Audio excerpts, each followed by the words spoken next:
Good morning. Today we are going to start off on a course, Structural Analysis 2, which is the second in the series on courses of structural analysis. During this course, over a period of 45 odd lectures, we are going to be covering the various methods that are used for analyzing structures which are known as statically indeterminate. Well, before I start off on the methods, I'm going to spend at least 2 to 3 lectures on reviewing the basic tenets on which structural analysis are based and the methods that I'm going to be using over and over again during this course. Well, let's start off with what I call as the basic tenets of structural analysis. There are 3. If you look at them, 1, equilibrium. Equilibrium. What is equilibrium? It essentially means that when a structure is subjected to loads, the loads and the internal forces developed in the structure are in equilibrium. In other words, the internal forces equilibrate the external loads. Without equilibrium, what you would have is that the structure would start moving. And obviously, a structure, a civil engineering structure, you don't want it moving in space. So therefore, the body has to satisfy equilibrium.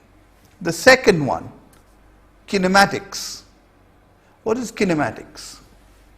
Kinematics is the fact that when a structure is subjected to loads, the structure deforms. In other words, under the loads, the structure deforms and takes up an equilibrium state. This equilibrium state is different from what is known as the undeformed shape of the structure, which is the structure when it was not subjected to any loads.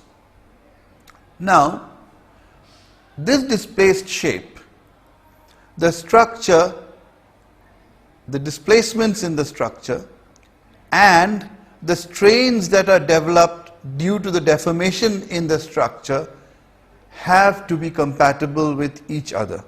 This is the basic concept of kinematics. And the third and final tenet is very, very basic, and that is stress-strain compatibility. In other words, when you have loads acting on a structure, the body deforms.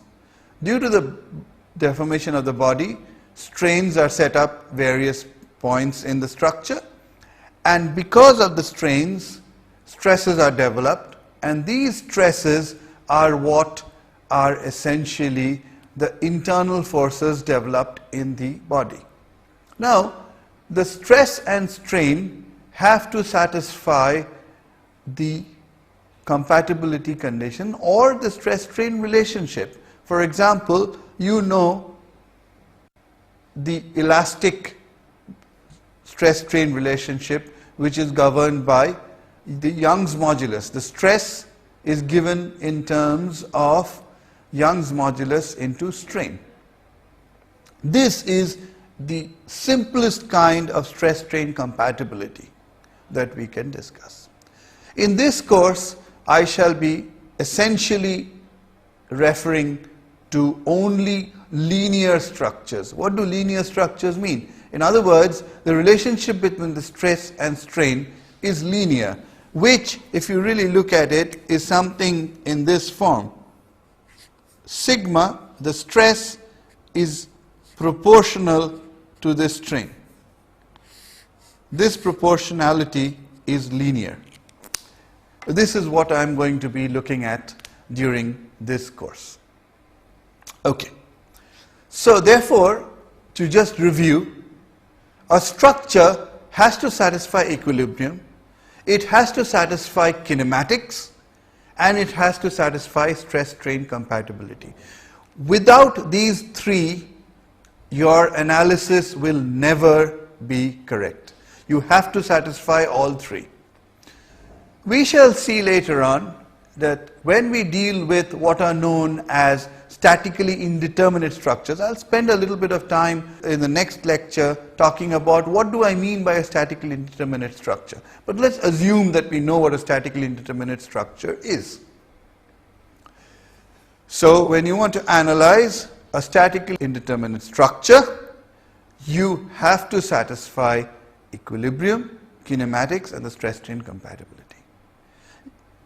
Now, stress-strain compatibility is fundamental because this is something that is held at the basic tenet, is a basic building block on which we develop the entire edifice of structural analysis. So this stress-strain compatibility can never be violated. However, we shall see later on that when we talk about statically indeterminate structures, some methods satisfy equilibrium exactly and kinematics in a global sense. Other methods satisfy kinematics exactly and satisfy equilibrium in a global sense. Understand that when I say equilibrium and kinematics, they have to be satisfied everywhere in the structure. And when I say that kinematics is exactly satisfied, what I mean is kinematics is satisfied everywhere in the structure. And when I say equilibrium is satisfied only in a global sense, I mean that equilibrium at the local level may not be satisfied. However, overall equilibrium of the structure is satisfied. The other methods, they satisfy equilibrium exactly. In other words, equilibrium is satisfied at the local level. And when I say kinematics at the global level, it means